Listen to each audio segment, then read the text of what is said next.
Hi, I'm Cindy Cook, owner of Aging at 5280. I'm an elder care manager. We've been in business for about 6 years.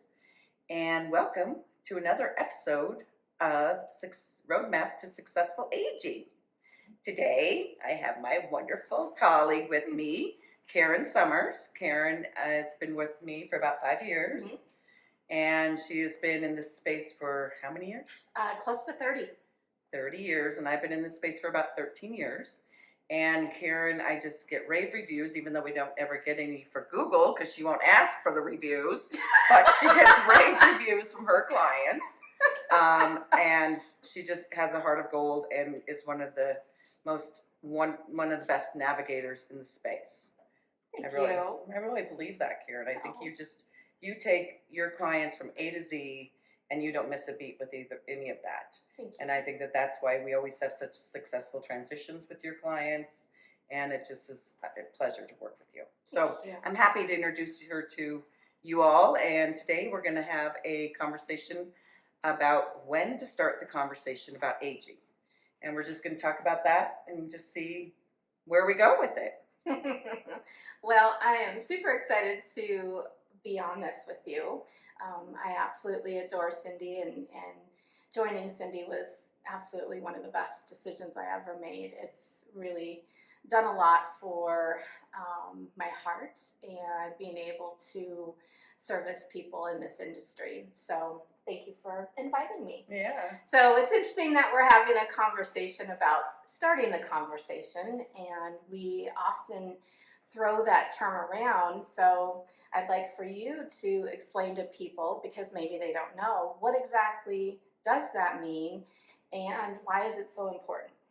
So one of the biggest challenges that we have with each other with dealing with families is that they haven't had the conversation. They haven't had the conversation about, okay, you have dementia, you cannot stay at home any longer, you have mobility issues, you can no longer stay at home, you have, we're worried about you, we're scared for you.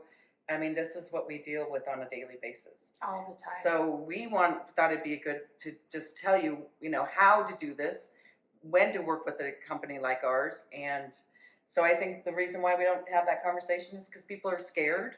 They're fearful of aging. They don't really want to talk about it. I mean, I've got a client right now who is so in denial of aging, and we just had to have a care conference with her to push her, to move her to where she needs to be, because she has no family, and so they were trying to get like legal a guardianship in place, and I'm like, no, we don't need to do all that. That's costly for families, or she don't have any family, but it's costly for the individual. So we had the conversation with some other advocates, and we came to a solution today. That's great. That always feels good. It does. I'm always happy with that. So who do you think is involved in this conversation? So I definitely think it's important to think about all the key players. Obviously, the financial power of attorney, medical power of attorney should be involved. And I do think it would be important to start by asking the person directly. So if it's your loved one, if it's your mom, Cindy, then what you would want to do is start by asking her who she would want to be there for that conversation. Very important. One important thing that people often ask me is, should I involve my mom or my loved one?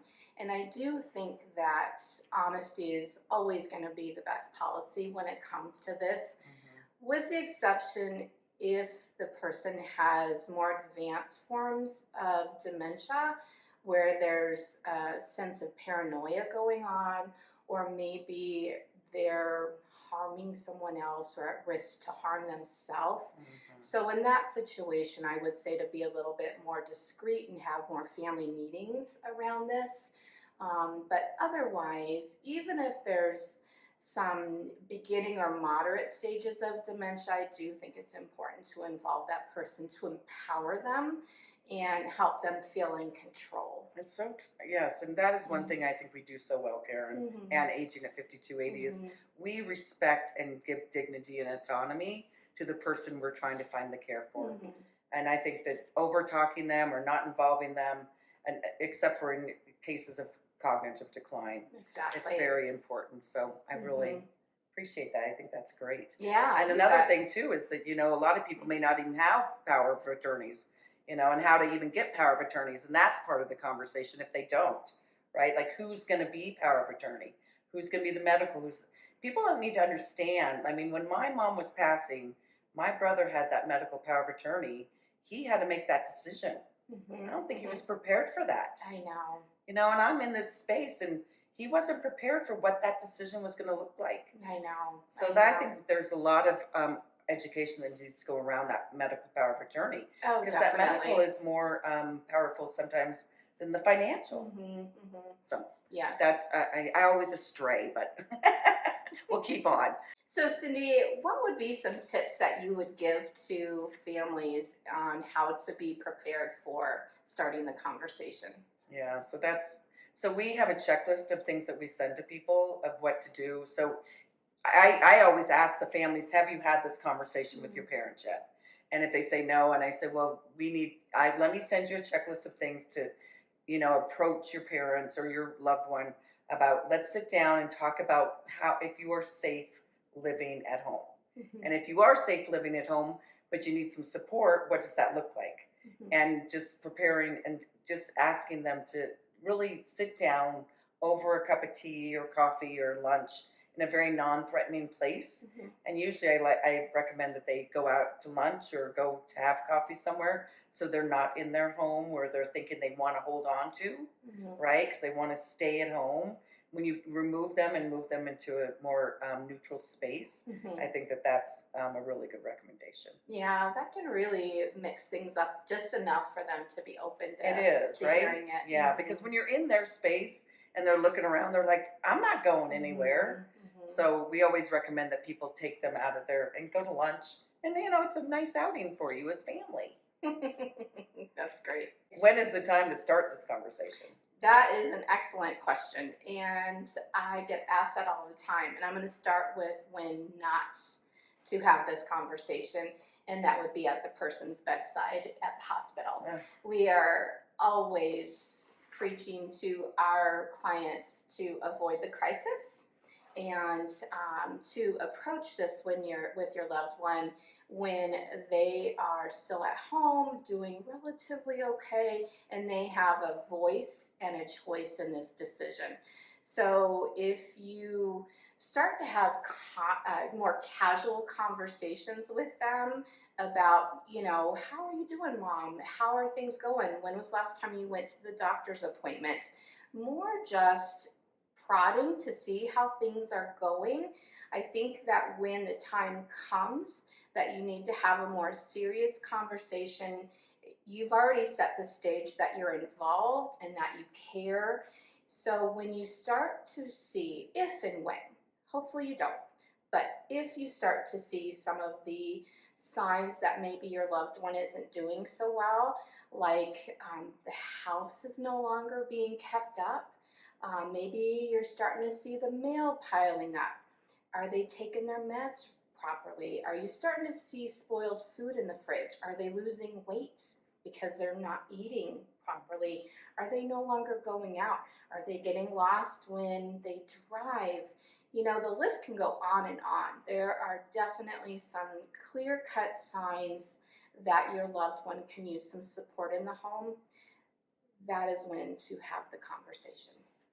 Wow, I love that. Have a voice and a choice. Mm-hmm. I love. Do you use that? I do. I'm going to start using voice and choice Mhm. because that is so true. When you haven't had these conversations, like the little conversations you're talking about, Mhm. and then now they've got dementia. They don't have any voice. They still have a voice, but no choice. Right. They don't have a cognitive choice. Right. So, right. yeah, Exactly. voice and choice. And I would recommend not having this conversation during the holiday Yes. or a special event. That's right. Let the good times roll. Don't Yes. interrupt any sort of celebrations with a serious That conversation is so like true. that. Mhm. And I think so many families do that. They do. I used to do that with my mom. I know. Because it'd be like when you got together with them. Yes. Okay, that is a huge rule. What not to do. Do not do that. That's a huge rule. Yeah. Yes. So what if the loved ones are not open to this conversation? Yikes. Yeah, I definitely get this. And that is not an easy one to deal with. My feeling is that there's a reason that they're not open to having this conversation. And it's either going to be fear of what's going to happen next. Yeah. So if they're afraid because they're not doing so well, maybe they know that you're going to ask them to be in a more supportive living situation, or bring some support into the home. And change is hard for any of us. So very understandable.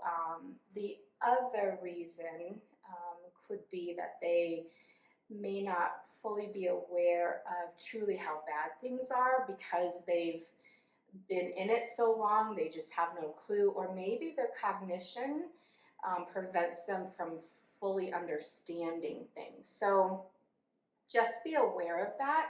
And no matter what situation that is, this is exactly when you would want to bring aging at 5280 into the picture so we can help you with starting that conversation with your loved one. You know, I think going back to the fact of having those smaller conversations, Mm-hmm. and it is very difficult to be loved ones having this conversation with each other. That's why what we do is so powerful, because as third parties, we are coming in with fresh eyes, not knowing any of the dynamic of the family. We usually understand the dynamic of family from, before we meet, but we don't know all the details. So third party can really help come in and talk to you about this whole, around aging. And I think it's just so powerful for what we do. It's amazing how far we can get when an adult child cannot get as far as we can. It's really true. And it's, yeah. So, Cindy, of all the families that you've worked with over all of these years, what are some of the most common things, reasons that you find that these conversations don't happen? Well, because one of the number one things is because the adult children are afraid of their parents. Oh, yes. For sure. Yes, that For is, sure. I think that is one of the, and then to convince them that they're afraid of their parents, but people are afraid of their parents. It's just and people don't want to take on the role of being parents to their parents. There's such a role reversal. Yes, the that role happens reversal is very sometimes. difficult. Mhm. Yes, but a lot of times they don't want to parent their parents. And that's like when you work with aging at 5280 or an elder care manager, we respect their autonomy. And so we come in and speak to the person who needs the care. We're not talking to the adult children. Well, we are. Well, we are, but Yeah.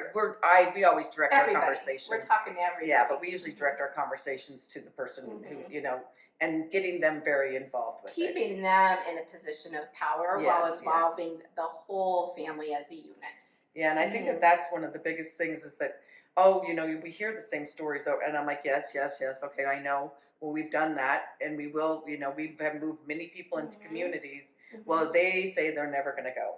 I know they say that. But once we go and see a community and see what it looks like and maybe have a meal there and then we can move them along the path on the journey of what their successful aging looks like. It's so true. Often there's fears that are involved, and that's something that we expect to happen, to encounter as we're going in to work with our clients, is that they really have these images of what senior communities are going to look like, and they're pleasantly surprised when they actually get to see it. So with my mom, I had to engage Karen in the journey. I was too close. It was just too close. I remember calling you crying. I'm like, I just can't do it. And you're like, you took the role of the elder care manager. I know, I'll be there for you. And it's just like, it was so soothing. And then, I knew what needed to happen, right? I do this every day, but I couldn't do it for myself. You were clouded with emotion, sadness. Well, thank you for what you did for my family. Oh, absolutely. So this is such a great conversation. So just one more question as we wrap things up. So what is the main reason why someone would want to work with an elder care manager such as us with aging at 5280? Yeah, well, we're not family. So we're not going to be clouded with emotions. And just like we talked about earlier, Cindy with her own mom, even though she had done it 100 times, really struggled with how to proceed with things when it came to moving her mom, and it simply was because she was emotionally involved. The other reason is that we are going to be an unbiased professional coming in to, to look at the whole situation and really give an accurate assessment. Yeah. So it's not coming from family. Sometimes we know that relationships can be a little bit adversarial, maybe even a little naggy. And so we're coming in with a totally fresh perspective. So the other thing is that this is not our first rodeo. It's your first time with your loved Yes. one. Maybe you've had some experiences with grandparents or aunts, uncles, maybe even friends have gone through this, but we have helped hundreds and hundreds of families walk through this journey, and we have literally heard it all, seen it all, helped people through it all. So we come with a lot of experience, we come with a lot of resources, and we are excited to help you on your journey. Yes, that's so true. We do hear, even though we've heard hundreds of different stories, everybody is unique. Mm-hmm. And that is one of the biggest things that I always say to everyone. Your story is unique, your aging is unique, just like your fingerprint. And that is why we have that on our business cards, because your fingerprint is unique. Catch us on Roadmap to Successful Aging seminar at the Noble Institute of Healthy Aging. So if you want to see this starting the conversation, we're going to have a seminar about that. So please join us there. You can find the information at kihadu.edu. So that's where you can find us on this. And thanks for joining us. Thanks, Karen, for being here. Thank you. I think the conversation is so important to start. And if you want us to help you in that conversation, please reach out to Aging at 5280 at agingat5280.com. Bye-bye.